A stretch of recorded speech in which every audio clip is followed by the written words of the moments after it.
116 bætast við þau 200 sem eru á framfæri sveitarfélagana á Suðurnesjum á næsta ári ef ekki rætist úr atvinnumálum þar. Fjárhagsaðstoðin kostaði sveitarfélögin hátt í 200 milljónir á þessu ári.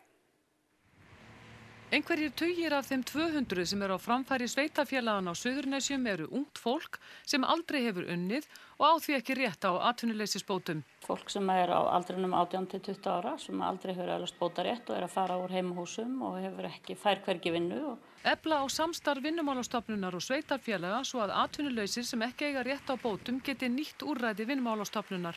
Ég er að tala svokallað atvinnutorg sem nokkur sveitarfélög er að fara af stað með í samvinnu við Vinnumálastofnun og það er einmitt hugsað fyrir fólk sem meðal annars fyrir þá sem eiga ekki rétt hjá okkur og þetta er nýtt samstarf. Á næsta ári fullnýta 116 manns á svæðinu rétt sinn til atvinnuleysisbóta og bætast við þá 200 sem þegar eru á framfæri sveitarfélagana á Suðurnesjum.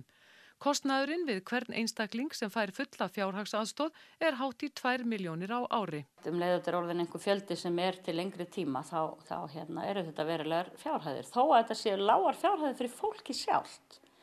En fjárhagsaðstoð sveitarfélagsins núna á þessu ári, hún lítur út fyrir hún fari hátt í 200 milljónir. Til samanburðar var hún um 30 milljónir árið 2006.